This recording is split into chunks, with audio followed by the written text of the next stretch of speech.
remember like reading about the Alamo in a book in 4th grade, and that was really what kind of got me into history in general. This was kind of like baptism by fire for me.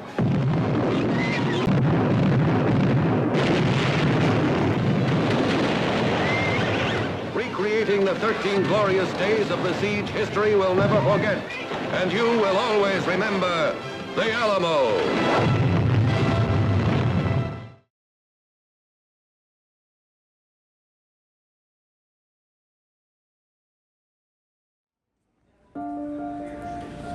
Hello. How are you? Come on around. Lisa? Hey. Hey, are you Justin? Hello, Justin. Justin, great. Michael? Good to meet you. We're behind the Alamo now. All right, now over here is the Menger Bar.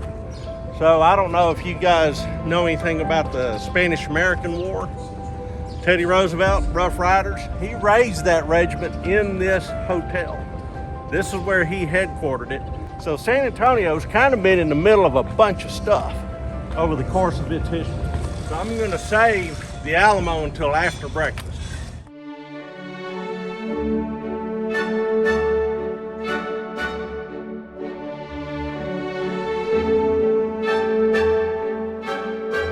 The thing about New York is y'all have everything. Not German pancakes. But not German pancakes. So Yeah, somebody needs these German pancakes. Let me pull up that menu. First of all, I started you out with root beer. Everybody needs root beer for breakfast.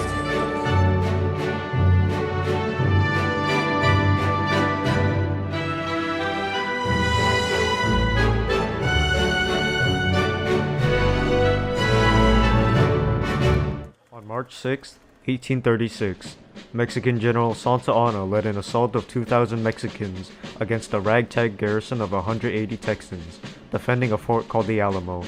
Immortalized in history as a fight between liberty and tyranny, with heroes like Jim Bowie and Davy Crockett fighting until their last dying breath, the Alamo became a symbol of American identity. Its romantic image embedded itself into American sentiment in the 1900s and 2000s, centuries after the battle had occurred. But as more research arises, the story of the Alamo has been revealed to have been heavily mythologized ever since Sam Houston's battle cry, "Remember the Alamo." The story had always been about a culture and political war between Mexico and America. Now it's important to recognize other perspectives of the story, including the Tejanos, displacement and exile of Hispanics, and pivotal role of slavery in Texan history.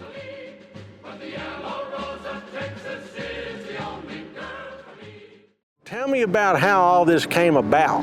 The whole idea of why we chose the Alamo, well, first the theme was kind of new frontiers, and really what better way to really explain new frontiers than the Wild West and go westward, see how America expanded. And one of the most notable events of westward expansionism for America was the Texan independence and rebellion and the Mexican-American War. So I read the same book that he did in 7th grade. I applied for an APUSH course in junior year, and we got the same teacher, and he announced that we had this National History Day project, and it was on New Frontiers. So I went up to him, I asked him if we could do one on the Alamo, and I'd like to do it with him since we both read the same book.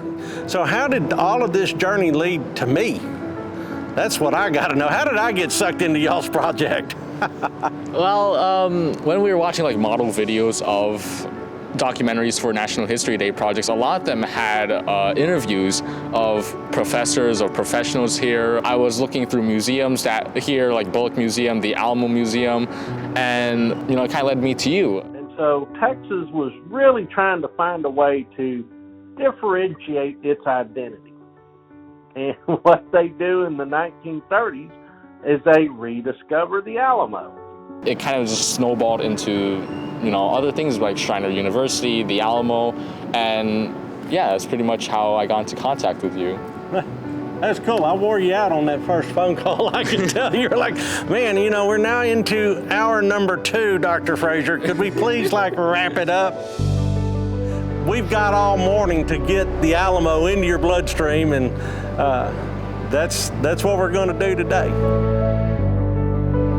So, what's your first reaction? It's small. It is. It's smaller than you thought. That's what everybody says. Is that all there is to it? Well, it turns out that's not all there is to it. That's just what has survived, because as developers came through and developed downtown San Antonio, nobody wanted to put a wrecking ball on a church, so they left the church. You're actually, see this pile of rocks here that doesn't look very impressive? That's the outside of the west wall. So you're actually right up next to what the historic Alamo was. You kind of have to have some imagination to imagine what it looked like back in the day. But the humpback church, that's the iconic image that everybody thinks of. See that gray stone? That is the old line of the acequia. And that was the running water, was the ditch where those gray stones are. So this building here, that's where the west wall was.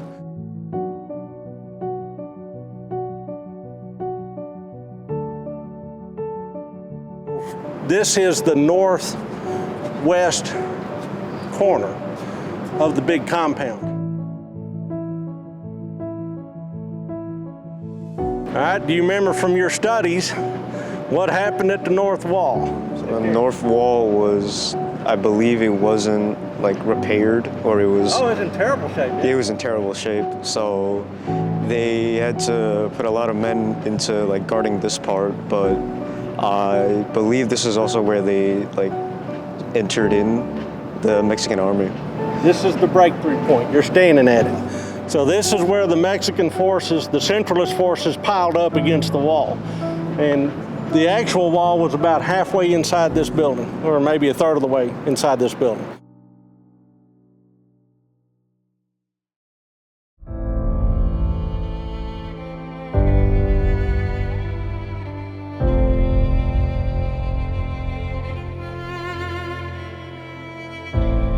In memory of the heroes who sacrificed their lives at the Alamo, March 6, 1836, in the defense of Texas, they chose to never surrender nor retreat. These brave hearts, with the flag still proudly waving, perished in the flames of immortality, that their high sacrifice might lead to the founding of this Texas. So why do you think that they erected this in 1936? It's a 100-year. It's the 100th anniversary. And it's also the centennial of the state of Texas. And so Texas is about to throw itself a gigantic birthday party, as only Texas can, you know? we like to throw a good party and tell everybody how proud we are of ourselves down here. And that's what's going on in 1936. So this is all part of that sort of crystallizing event that is the Texas Centennial. Justin, what are you seeing? Names after names. How are they able to document the names? Because they had a roll. And they said, all right, these are the guys that came. Now, what's amazing is they don't know everybody. This is their best guess based on the available evidence. But from time to time, they turn up saying, this guy might have been there too. The official count's 186. There's some people that say there's probably 250 here. Some people got here just in time to, get in for the fall. So timing is everything. Public art is intended to convey a message. So as we walk around this thing, you tell me what message is being conveyed in 1936.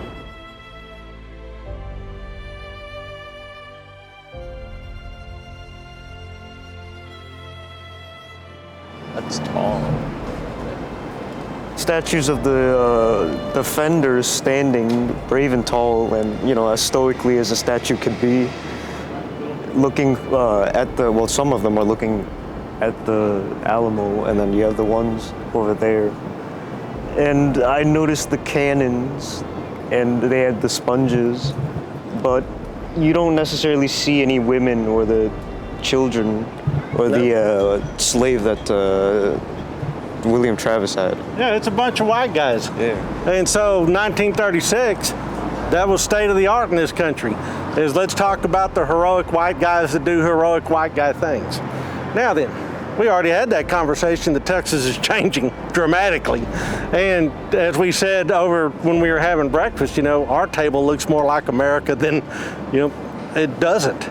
So that's one of the challenges, is if this entire story is about these white guys that sacrificed for whatever it is they're sacrificing, how do you update that story?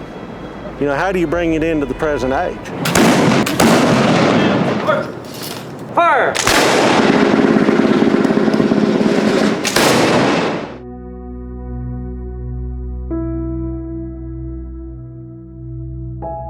Interesting thing about this building that we're standing on top of, and we are on top of a home from the Alamo.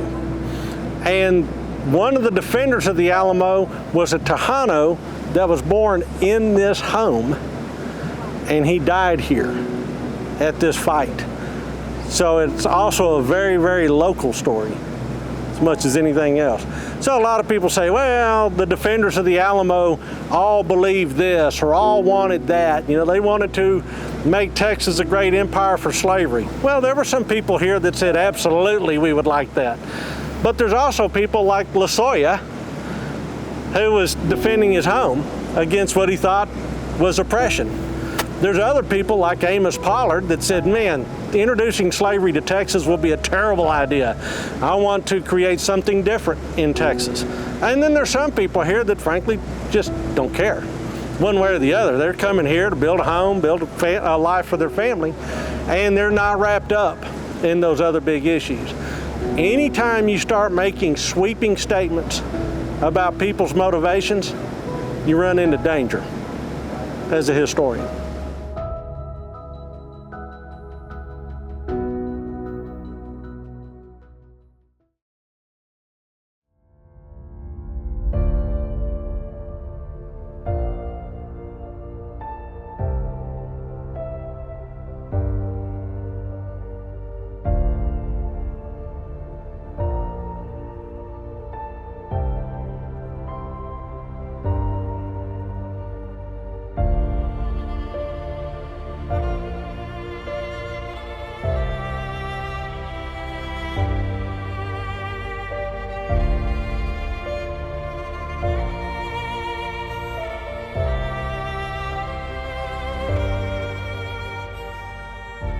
All these people kind of collectively as a community from all walks of life, from Germany, from Denmark, from Scotland, from England, from all over America, they came here to fight for an idea.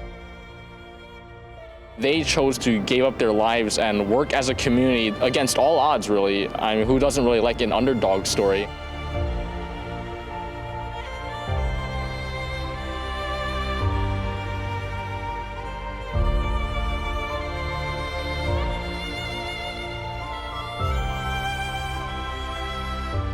It really makes you feel immersed into the situation, you know, especially when you're talking about how this is where the North Wall ended, this is where people died before. Just makes the historical experience so much better. All these statues are all different folks that played some sort of role in the Texas War for Independence, the Texas Revolution. Jim Bowie with his knife, and I think Juan Seguin's over at the end. There's been an effort to put a lot of statuary so that you can start thinking of these people as three-dimensional characters instead of just lines on a piece of paper.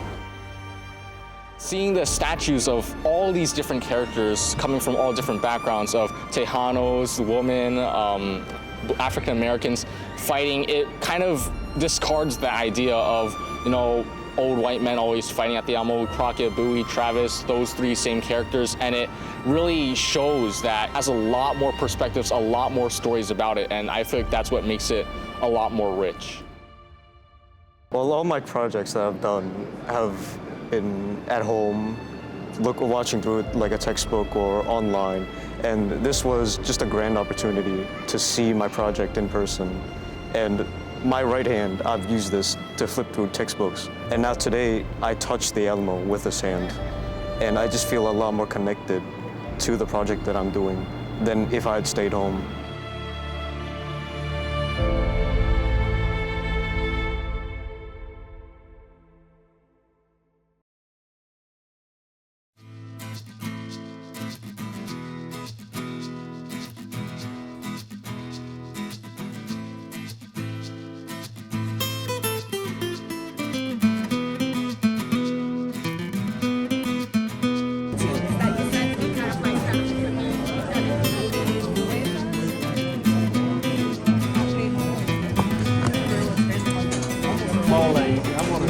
people.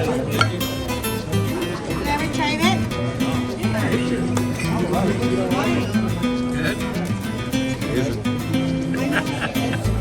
Good. I love it, yeah. Yeah.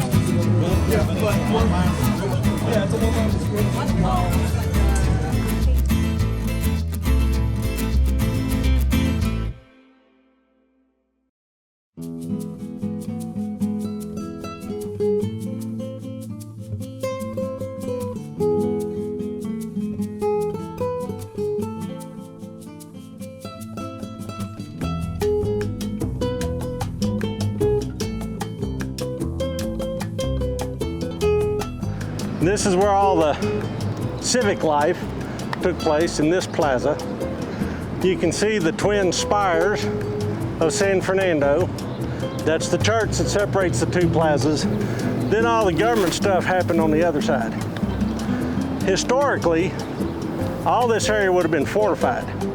In the Siege of Bear, leading up to the Battle of the Alamo, there was earthworks. This was really what the Mexican army was trying to defend. The Alamo was just a gun position. The Battle of the Alamo, it flips. This, all of a sudden, the Texians abandon because they can't hold it, and they hold up over there. So what we're going to do is we're going to go across this plaza to San Fernando Cathedral. So this is the heart of the Mexican army position. So however long we just walked, that's the battlefield. This is one side, we've been around the other side. Now, inside this narthex is where the ossuary box is that holds what is rumored to be the ashes of the Alamo defenders. So we're going to go take a look at an ash box.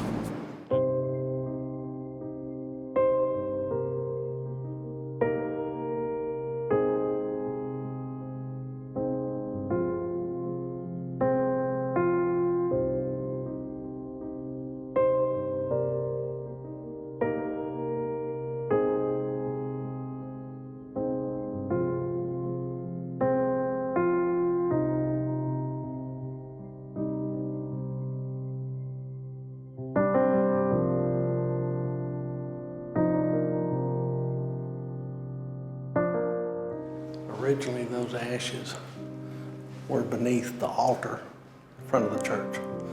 When they did the renovations, they said, this might be it. They put it out here. So that's as close as you got.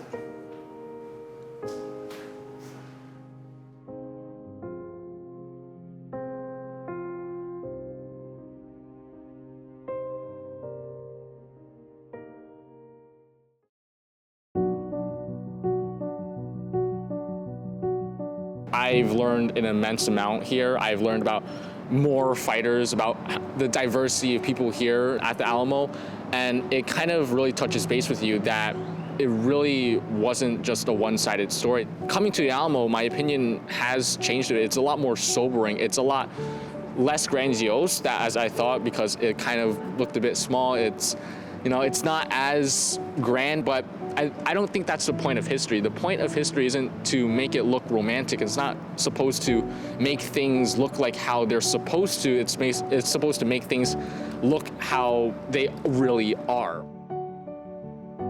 There's a lot of information that's just left out of what we're able to learn in a classroom environment. You know, I've really haven't learned much about the Tejanos or freedmen who fought at the Alamo than when I came here and saw the statues today. And I think it's just an amazing experience to come down and see the Alamo for like how it is now and what people are doing to preserve it. Smile for me. Doing great. That's right. You're literally wrapping yourself in the flag, Michael.